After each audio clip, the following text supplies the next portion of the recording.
Et Ginette aussi va vous rapporter des encouragements. Maintenant, je vous parle ce matin, non pas simplement de connaissance, mais connaissance et expérience de la parole de Dieu. Ce que Dieu a fait avec nous, avec le peuple de Dieu. Ici, nous avons, peut-être c'est significatif, nous avons un ancien pasteur de cette assemblée. Nous avons celui qui est présent de cette assemblée, Serge Pinard. Et si la tendance se maintient, comme Radio-Canada dit, il va en avoir un troisième. Vous vous rappelez, à Radio-Canada, Bernard de Rome disait, si la tendance se vient, nous allons avoir un gouvernement. Et quelque chose de merveilleux, et on peut travailler ensemble. Non pas à dire, moi je suis le principal. On est tous importants dans le Seigneur, à des niveaux différents. Et ce que je voudrais vous apporter aussi, c'est que dans ma vie, j'ai eu des mentors, des personnes qui m'ont parlé. Je me rappelle de mon beau-père, souvent il me parlait et je disais, mes amis, ce qui vient, il a pris ça, cette chose-là. Et le Seigneur disait, écoute. Et j'ai mon oncle, mon père spirituel, qui avait presque mal à la colonne, Parkinson. Et il disait souvent, eh bien, j'aimais ça, il m'encourageait, eh bien, il dit, le corps s'en va, mais l'esprit est encore sharp, est encore fort. Il a terminé sa vie dans l'Alzheimer, là c'était incontrôlable, mais ça a été des hommes qui nous ont laissé un impact dans notre vie. Et ces hommes-là m'ont laissé, d'autres hommes aussi m'ont laissé un impact. Et si je pouvais vous souvenir ce matin, seulement 5% de ce que je vais vous dire, eh bien, j'aurais atteint mon but. Je l'ai en deux parties, je ne sais pas, mais lorsque Ginette va venir, je ne sais pas si je vais avoir le temps de l'autre partie. Peut-être quand je reviendrai de la Floride, l'autre partie. Quand je reviendrai de la Floride, peut-être, je l'amènerai. Parce que l'an passé, quand je suis revenu de la Floride, justement, Serge m'a appelé le matin de bonne heure. As-tu quelque chose? J'ai toujours quelque chose. À tous les années, je remplis un livre complet que j'écris, toutes sortes de pensées. Donc, je ne suis jamais pris au dépourvu. Donc, ce que je vais vous laisser ce matin, eh bien, comme berger de cette Église, comme ancien, eh bien, on va commencer, et je commençais souvent, la tradition, c'était que quand l'année commençait, j'avais 4 P qui mentionnaient. Premièrement, c'était les prédictions que le monde donnait et les prévisions que le monde donnait. Et vous savez que ça fait des prédictions, des prévisions, des choses, des heures de bonne aventure. Mais par contre, le Seigneur avait des promesses et des provisions. Et ce matin, je veux vous parler des promesses et des provisions. Vous savez que la parole ne ment jamais. Vous croyez que vous êtes sauvés par grâce et vous continuez à croire. Et c'est la même chose dans la parole de Dieu. Quand il dit des choses, quand il dit dans le psaume 23, « L'Éternel est mon berger, je ne manquerai de rien. » Je vais vous parler d'un mot. Peut-être ça va vous faire peur, mais vous allez voir que ce n'est pas si épeurant que cela. J'ai écouté une prédication dernièrement. J'écoute beaucoup de prédications des États-Unis qui sont très courtes, mais qui sont un impact. Le problème numéro 1 dans la société et parmi les chrétiens, malheureusement, c'est la crainte. La crainte des hommes. Dans le Proverbe 29, verset 25, la crainte des hommes tend un piège, mais celui qui se confie en l'Éternel est protégé. Est protégé. Et il y a un endroit qui dit dans la parole de Dieu, dans Matthieu 10, ne pas craindre celui qui peut tuer le corps, ou pas craindre ceux qui peuvent tuer le corps, mais craindre celui qui peut tuer le corps, l'âme, et l'amener dans le Géhenne. Il parle de Dieu. Mais cette crainte est une crainte respectueuse, parce qu'après la mort, il va y avoir des conséquences. Et ceux qui ont cru, ils s'en vont dans la présence de Dieu. Et ceux qui n'ont pas cru, il va y avoir des tourments épouvantables.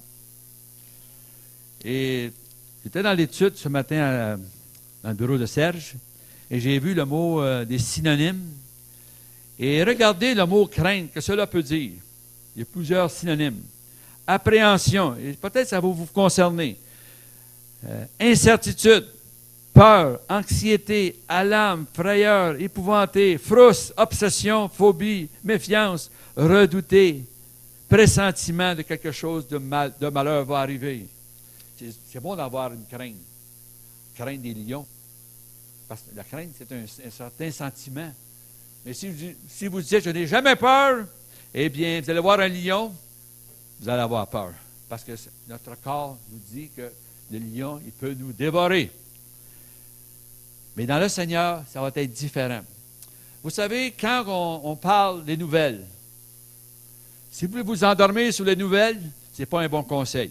Écoutez-les quand même, si vous voulez. Vous savez, dans ce moment, on dit qu'en Russie, il va y avoir les Jeux olympiques. Et là, dernièrement, il y a eu 2 attentats à la bombe, des kamikazes qui croient que c'est une bonne chose, se font exploser. Et le but de cela, c'est de mettre une crainte, une peur. Et quand vous avez la peur, et si la peur s'installe, eh bien, qu'est-ce qui va arriver? C'est que les gens vont avoir peur d'y aller. Là, malgré que des policiers, ils ont peur. En Irak, on s'en va et on a toujours peur que quelqu'un va se faire sauter. Et je vais vous raconter une histoire dernièrement qui est arrivée. Eh bien, j'étais sur ma fille environ pendant une semaine à Wakefield, dans les montagnes, pas loin de Gatineau. Et je me promenais le soir avec mes bâtons, j'ai ma lampe frontale, etc. Et puis, je suis très fouineux, très curieux, très observateur.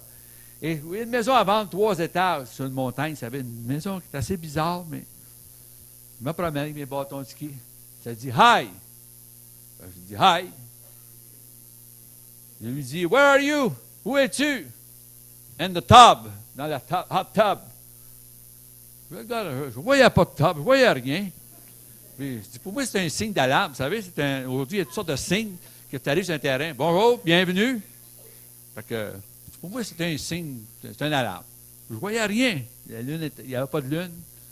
Et je regarde encore le garage, les possibilités que je peux faire avec un garage. Et je suis très, très inventif. Et je retourne chez nous. Je retourne. Et tout à coup, ça, le mardi passe. Le mercredi, ma fille va chercher son petit gars en bas de la montagne. On va faire une trentaine de maisons, là. Et les mères attendaient. Et on dit, bien, as-tu entendu? Il y a un intrus qui se promène avec une lampe frontale. Puis on ne sait pas. Puis la femme commence à dire, eh bien, elle dit, oh, moi, je peux pas barrer ma porte ne fonctionnait pas, j'ai peur, etc. Ma fille part à rire. Ah, part à rire. Qu'est-ce qu'il y a? Elle dit, ça, c'est mon père. Ah, oh, c'est ton père! Parce qu'ils ont un chien qui est pas mal vagabond. Il s'en va au village, il se couche au village, il revient. Et il dit, c'est mon père. Ah, oh, tu me soulages. Et je regarde dans le email, parce qu'il avait envoyé un email. Il dit, surveillez vos portes, parce qu'il y a un intrus qui se promène avec une lampe frontale. Et mais je n'avais pas mes lunettes, puis j'avais pas mes lunettes, je ne pouvais pas sortir de la hot tub, etc. Mais je ne voyais rien. Voyez-vous comment on peut installer la peur? Et c'est là qu'il est dangereux d'installer la peur. Mais avec le Seigneur, c'est différent. Et vous allez voir qu'avec le Seigneur, les choses vont changer. Ici, Dieu ne nous a pas donné un esprit de peur, comme Serge a bien dit il y a 2-3 semaines. Hein, c'est ça que tu as dit, Serge. Hein? Il a dit le mot, il était des gars qui étaient pissous. Pissous. C'est un nom québécois, excusez à la caméra. Mais peureux. Il était un peureux. Etc. Mais Dieu nous a donné un esprit de force, de puissance, de sagesse, d'amour. Et souvent, je pourrais ajouter, il y en a aussi qui doutent. Ils redoutent. Et j'ai une pensée ici, le doute engendre la crainte. La foi l'élimine. Et ce qui te poursuit, ça nous dit, te suit. Ce que tu effaces, s'efface. Ce que tu fais face, s'efface. Donc, n'oubliez pas cela. Quand vous êtes équipé, une armée qui est équipée, vous avez une armure qui est équipée pour aller en avant. Tout est là. Si tu revires, le côté, tu es vulnérable. Donc, continuez à avancer. Avec Dieu, nous franchirons nous franchissons des murailles. Avec Dieu, nous ferons des exploits. C'est la parole de Dieu qui nous dit ça. Parce que j'apprends ça là-bas, ces personnes-là âgées sont âgées. Dieu est tout-puissant, Dieu est merveilleux, etc. On apprend ça. Au lieu d'en rencontrer quelqu'un, ah, ça va mal ce matin, ça, malade, il ne fait pas encore beau aujourd'hui. Hey, vous n'êtes pas en prison ici. Vous êtes à la liberté.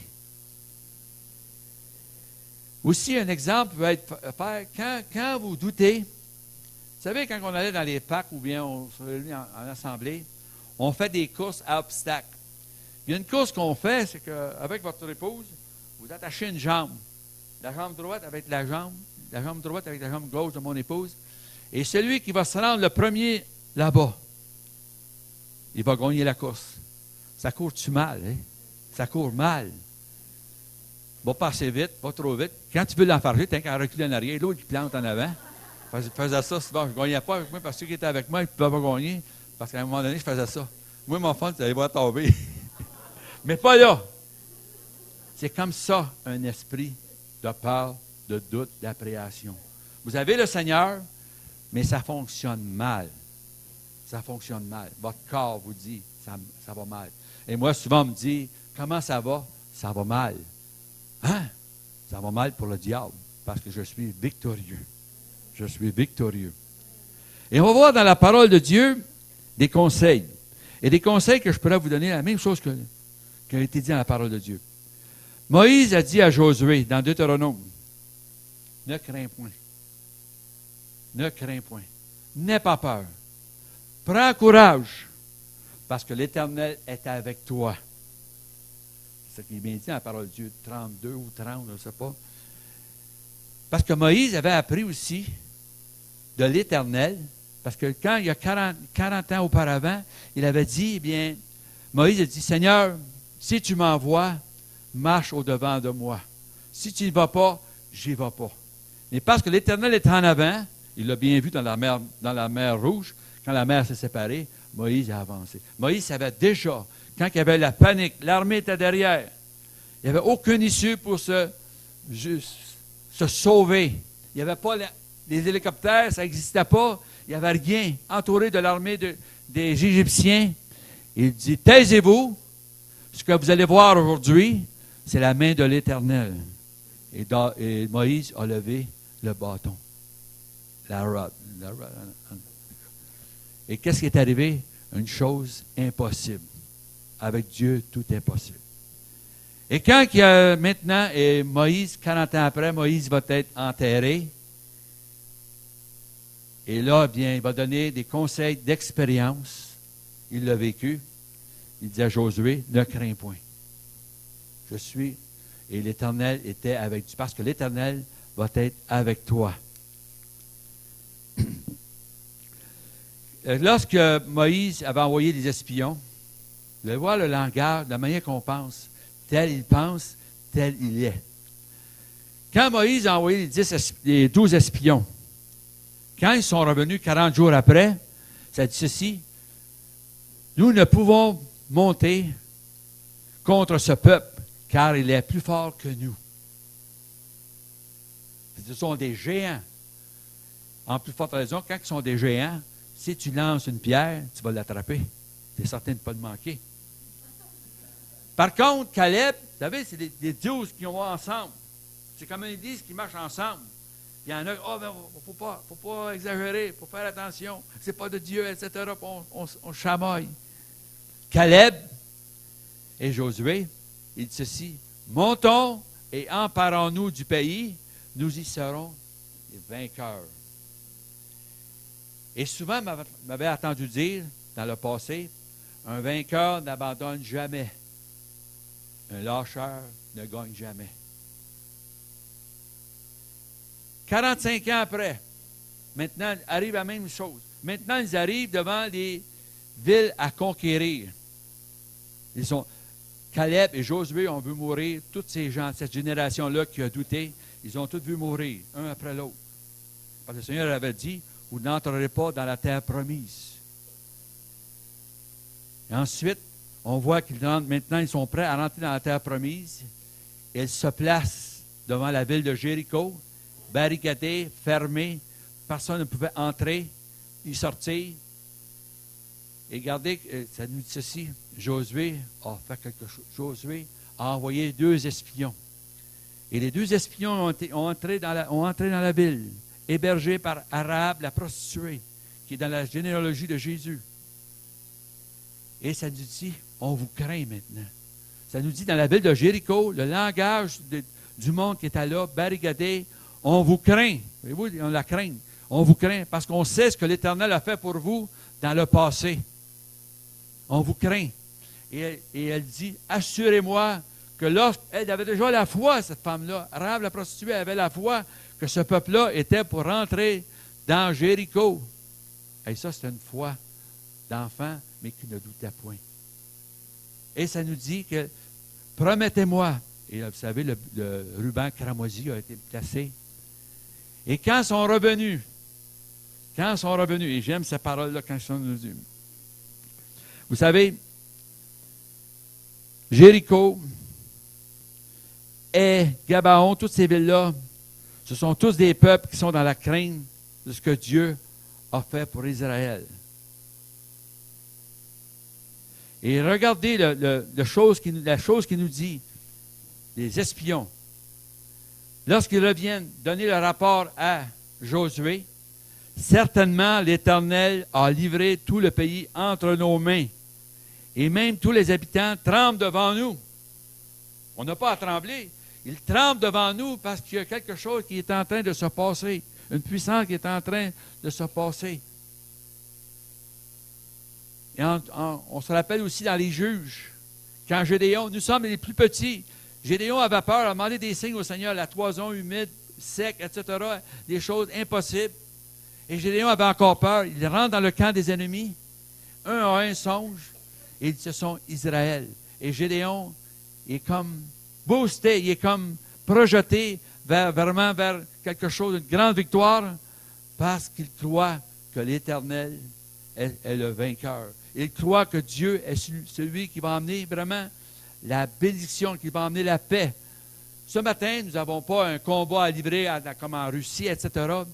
Mais peut-être dans votre vie, vous avez quelque chose qui vous tracasse, quelque chose qui vous retient, quelque chose qui vous ennuie, quelque chose qui vous fait douter.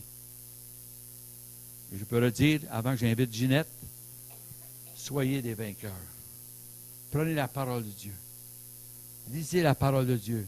Mettez-la en pratique. Il va y avoir des choses merveilleuses. Moi, j'aime la parole de Dieu. J'aime ce qui est écrit dedans, que ce que Dieu dit. Et je crois pour 2014, Dieu va faire des choses extraordinaires. Il y a des choses qui s'en viennent extraordinaires. Et je devrais avoir le temps de partager mon rêve. Et peut-être que je vais avoir des émotions dans ce rêve-là. J'ai des émotions tout le temps quand j'en parle. Mais je pense que je vais en parler parce que c'est trop important. Ginette, mon épouse, elle aussi, elle s'en vient en Floride. Ginette, elle écrit beaucoup de choses. Quand elle va parler, elle écrit beaucoup de choses. Mais je sais qu'il y a des bonnes choses qu'elle a à dire. Amen. Ce matin, je vais vous parler avec mon cœur. Parce qu'il y a 58 ans passés au moins, Dieu a mis un rêve en moi. Il a mis un désir qui a toujours brûlé en moi. Et je parle à beaucoup de gens ici, et je sais que vous avez des rêves et des désirs et des choses que c'est au-delà de ce que vous vous attendez. Vous dites, Seigneur, comme mon frère a prêché la semaine passée, comment cela est-il possible, Seigneur? Comment est-ce que je peux rentrer dans cette chose-là, dans ce rêve-là? Peut-être c'est quelque chose qui vous dépasse, qui est au-delà de vous, mais le secret que moi j'ai appris et que je vais vous partager ce matin, c'est que vous devez vous cacher en lui et non vous cacher de lui. Et la question que je vais vous poser ce matin, où es-tu dans ta pensée? Où es-tu dans le dépôt que Dieu a mis en toi? Où es-tu dans ce rêve? Où es-tu, peut-être il y a bien longtemps, est-ce que tu te caches de ça parce que tu regardes comment tu es impuissant? Est-ce que tu te caches de ça parce que tu dis, Seigneur, je ne peux pas y arriver, mais dans le rêve que Dieu avait mis toutes ces années-là dans ma vie, quand j'étais une petite fille qui grandissait, moi, c'était de servir le Seigneur. C'était d'être une missionnaire, de servir le Seigneur, d'avoir part dans le service du Seigneur. Puis il y a un cantique qu'on dit « Seigneur, emploie-moi, ne me refuse pas. Il y a bien quelque chose pour moi, même si c'est humiliant, rends-moi bien obéissant. Qu'importe le prix, oui, me voici. » J'aime les paroles de Marie qui dit « Seigneur, comment cela est-il possible? » Mais elle dit « Me voici, Seigneur, qu'il me soit fait selon ta parole. » Et puis, dans toutes ces années-là, c'est de me cacher en lui. Je n'ai pas essayé de faire parce que j'ai grandi avec le feu pour le Seigneur, témoignant et servant le Seigneur dans l'état où j'étais, en obéissance. Et quand j'ai marié mon mari, j'ai dit, ah ben là, on s'en va d'une autre direction. Sûrement, ça ne s'accomplira pas. J'étais entre les deux, comme on dit, entre ce que Dieu avait. Des fois, on se sent comme entre les deux. On dit, c'est où, Seigneur? Mais je pense que c'est de marcher en confiance. Parce que entre les deux, c'est là que Dieu nous forme. Et de marcher en obéissance, de se confier à l'Éternel, que c'est lui qui accomplit. Et puis, c'est ça, entre les deux. Mais là, quand j'ai marié Gilles, j'ai dit, non, c'est fait. Mais Dieu avait un plan, un temps. Et c'est lui qui le faisait à travers nous. C'est lui qui va le faire à travers vous, à travers votre personne. Qu'importe si c'est petit, le Seigneur, il dit, va avec ce que tu as ce matin. Peut-être ça semble petit, bien, sers-toi des outils que tu as, sers-toi des choses.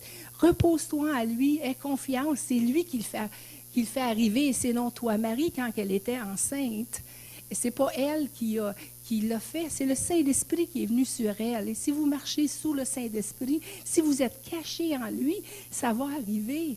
Dieu va vous faire entrer dedans et ça ne viendra pas de Ginette ou de qui vous êtes, mais ça va venir de lui. Parce que si Dieu ne bâtit la maison, celui qui l'a bâti est en vain. Et ce que Dieu fait ce matin dans nos cœurs, dans nos vies, c'est lui qui bâtit ce qu'il fait. Et puis, je trouve ça super. Cette semaine, j'étais en train de... Je regardais des personnes qui m'ont trouvé des dictons. Puis, c'est ça, ça parle ici, j'aime les paroles qui disent de Moïse, « J'irai pas si tu ne viens pas avec moi. » Et Ruth qui dit, « Mon peuple sera ton peuple, mon Dieu sera ton Dieu. » Assemblée de la parole de Dieu. Mon Dieu sera ton Dieu. Et qu'est-ce qui se fait, qu'est-ce qui arrive dans ce moment-là, dans ce temps maintenant, c'est avec l'Église, le nouveau départ. Est-ce que Dieu nous donne un nouveau départ avec l'Assemblée de la parole de Dieu, ou il veut nous faire entrer dans quelque chose qui va nous dépasser, qui est au-dessus? Moi, je me dis, go Seigneur, fais ce que tu as à faire. Amen. On veut être derrière ce que Dieu a fait parce que c'est lui qui le fait. Et c'est ça, c'est le Messie. Il est en nous, on le porte. Et notre attitude, c'est vraiment « Qui me soit fait selon ta parole ». Ça dit que bienheureuse était Marie parce que Élisabeth a dit « Bienheureuse Marie parce que tu as cru à la promesse de Dieu, tu as cru à l'accomplissement de Dieu ». Est-ce que vous croyez à l'accomplissement de Dieu ou est-ce que vos yeux sont sur votre attitude, sont sur la circonstance?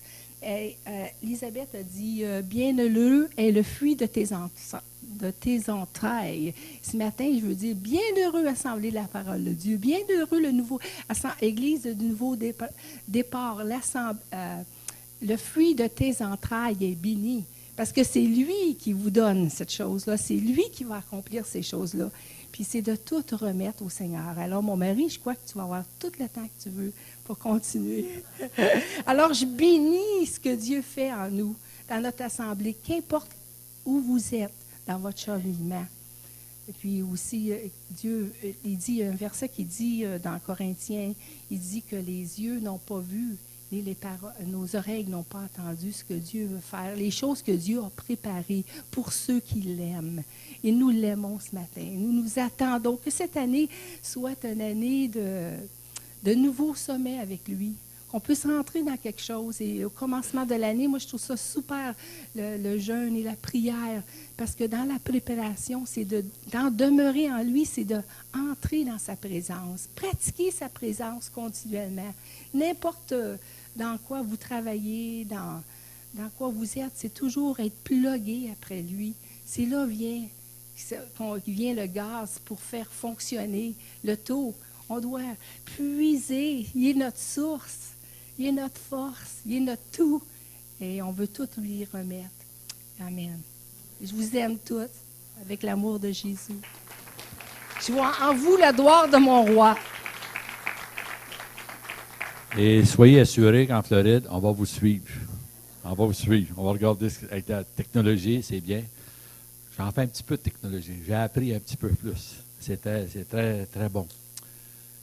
Et j'avais déjà dit une parole ici, ça, je l'avais remémorisée. L'Église, l'Assemblée de la parole de Dieu est enceinte. Ça, c'est impossible. Marie qui est vierge est enceinte. C'est impossible. Par le Saint-Esprit, c'est possible. Et je dis, la parole de Dieu, elle est enceinte. Et je vais vous dire pourquoi.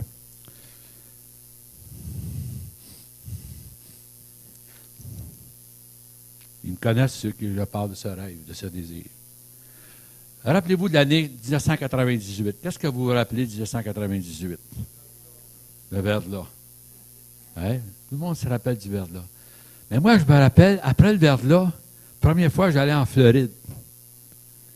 Comme observateur encore. Parce on parlait de la bénédiction de Toronto. Et on parlait aussi d'impartation, qui était un autre, qui arrivait comme Toronto, d'une autre manière, à Pensacola.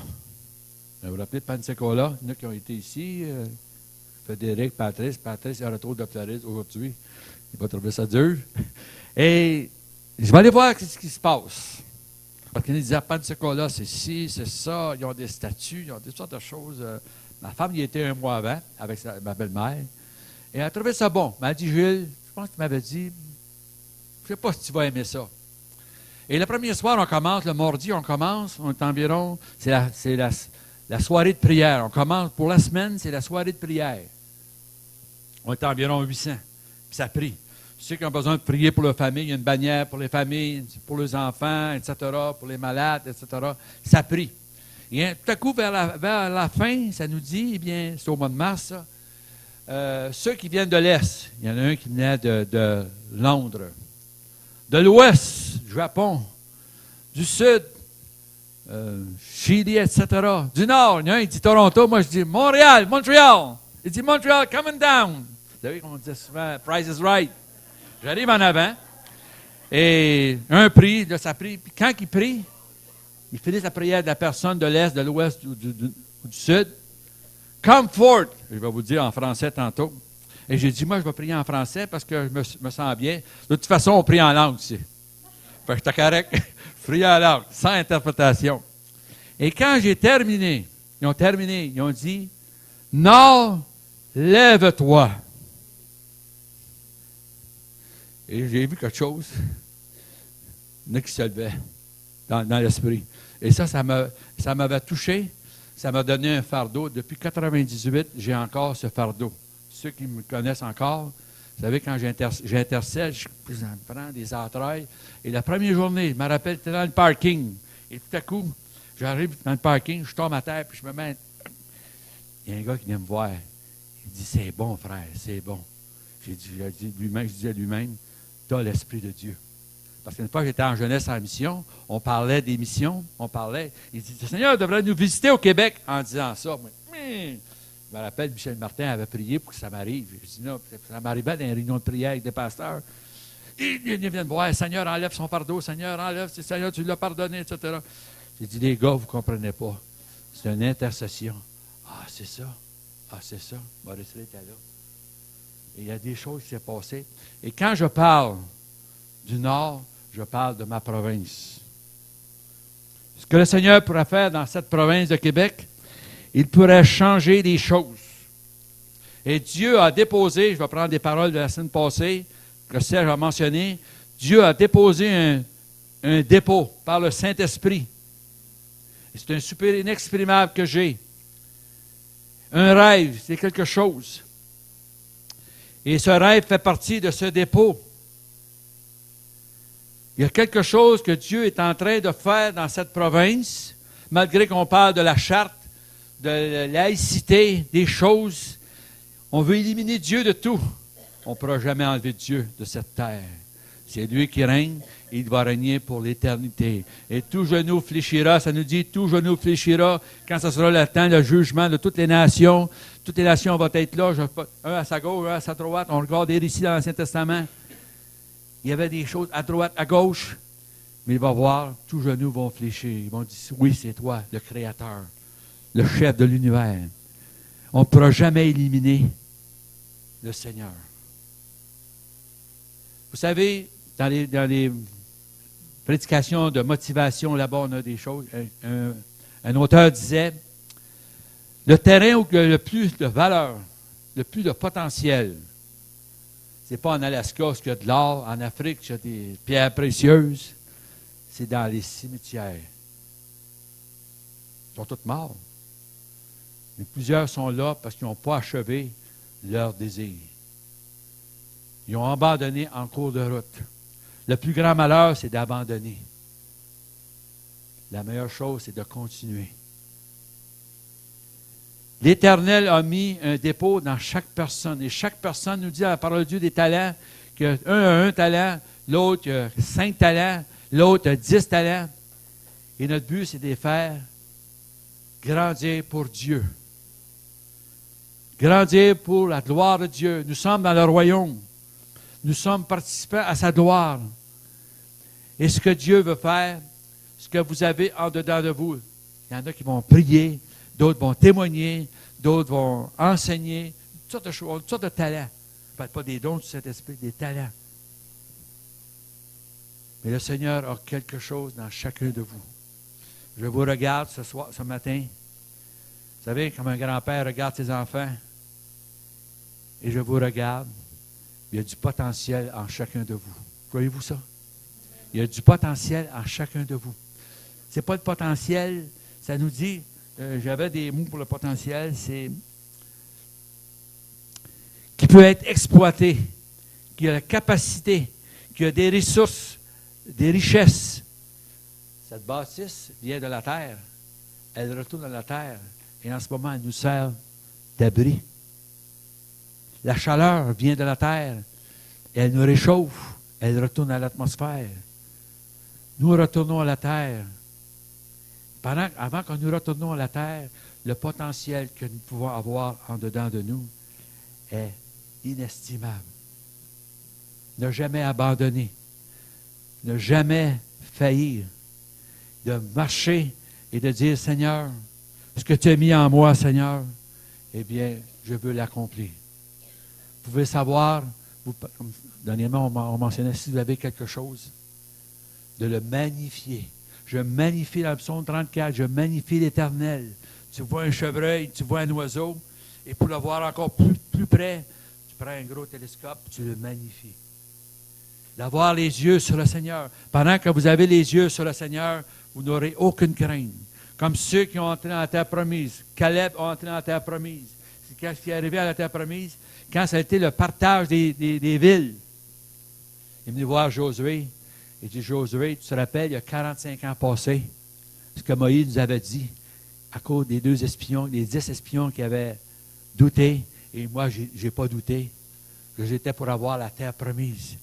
Et ça dit ceci, et moi, je ne veux pas avoir la terre où c'est très beau, je veux avoir qui sont les géants. Hébron, ces places-là. Je veux avoir la terre. Pourquoi je suis aussi fort qu'il y a 45 ans passés? Peut-être physiquement, il était capable d'influencer les autres. Et si je peux vous influencer à être plus que vainqueur, je vais continuer à vous encourager. Si vous croyez que vous êtes, croyez-le, vous êtes enceinte de quelque chose. De quelque chose. Et comme la parole disait la semaine passée, David, tu disais, comment se fera-t-il? Ah, là j'ai hâte, Seigneur. Seigneur, moi j'aime ça d'avoir de l'imprévu. J'aime ça voir comment, Seigneur, le fera-t-il? N'oubliez pas que le Saint-Esprit est une puissance. Le Saint-Esprit, c'est de la dynamite. C'est une explosion. Lorsqu'il arrive, voyez-vous Pierre, qui a renié 3 fois le Seigneur, 50 jours avant la Pentecôte. T'es-tu avec lui? Non, non, je ne suis pas avec lui. Parce que là, le Seigneur, à le moment, ça a l'air qu'il ne faisait plus rien. Il avait l'air démuni. Il avait l'air, il se laissait faire. Il était sur la croix. Si tu es vraiment le Dieu, si tu es vraiment le prophète, prophétise-nous, descends de la croix. Dieu n'avait pas à écouter les hommes. Il avait écouté son Père. Il était venu pour mourir pour chacun de nous. Et quand on voit Pierre qui va renier le Seigneur 3 fois, tout à coup, ça nous dit, le coq va chanter, lorsque tu vas renier 3 fois, le coq va chanter 2 fois. Et quand le coq a chanté, Jésus a regardé Pierre. Il ne l'a pas regardé en me disant, c'est ça, c'est ça. Vous enseignez pendant 3 ans, j'ai fait des miracles, j'ai fait des multiplications, il commence à le réprimander. Il y avait un regard humain, il y avait un regard céleste. Pierre a pleuré. Et quand il s'en va à la pêche, Pierre entraîne les autres. Moi, c'est bien beau attendre, mais on va à la pêche. On s'en va à la pêche. Tout à coup, il prend une multitude de poissons, 153 poissons. Et un coup, il dit, parce qu'il y avait un gars qui se promenait sur le bord de la route, sur le bord du rivage. Hey les gars, jetez vos filets de l'autre côté. Tout à coup, il se rappelle l'histoire de la pêche miraculeuse. Il y a un gens, il dit, hey, c'est le Seigneur. Pierre s'habille. Le Seigneur parle à Pierre, il parle à Pierre, etc. Pierre, m'aimes-tu? Oui, oui. M'aimes-tu, Seigneur? Aimes-tu? Paie mes brebis, paie mes agneaux, etc. La 3e fois, Pierre a pleuré encore. Parce qu'il savait, après la 3e fois, Saint, Saint, Saint est le Seigneur. Après la 3e fois, c'est irrévocable. Dieu a parlé. Et ce qu'on peut voir, la foi peut faire des choses merveilleuses. Si on rappelle un récit dans la parole de Dieu, ça nous dit, Jésus était assemblé d'une place que il y avait tellement de personnes que personne ne pouvait entrer. Il y en avait 4 qui emmenaient un paralytique. On ne peut pas entrer, on va rentrer par le toit. Il était convaincu, hein? Il était convaincu de dire, on ne peut pas passer, mais on va l'accrocher, le Seigneur, on va y mettre les regards. Ils font la couverture, c'est des maisons comme celle-là, et ils regardent, Là, il se met là. Le Seigneur dit, tes péchés te sont pardonnés. Les pharisiens, les autres qui doutaient, disent, le Seigneur savait leur pensée. Qui peut pardonner les péchés? Il pardonne les péchés. C'est qui ça? Qui se prend? Dieu était là pour pardonner. Le Seigneur dit, il est aussi facile de dire, tes péchés sont pardonnés. Prends ton lit, marche. Il est rentré par le toit, il est sorti par la porte. On rentre ici, quand on va sortir, il y a des choses qui vont se passer. Impartition, moi en français, impartir, c'est pas un mot français, parce que j'ai regardé dans ce mot-là, il n'est pas. Mais on va le mettre en français, impartir. Que quelque chose entre en vous. Quand j'ai eu ce rêve, Seigneur, je continue à le voir. Je continue à le voir agrandir. Vous savez, on a prié 7 ans, et je remercie Michel Martin d'avoir été fidèle. Il y a des personnes qui ont été ici, hein? Mme Verrier aussi, plusieurs. On a prié pendant 7 ans. Et au bout de 7 ans, Michel a dit, maintenant, nous n'avons plus à prier.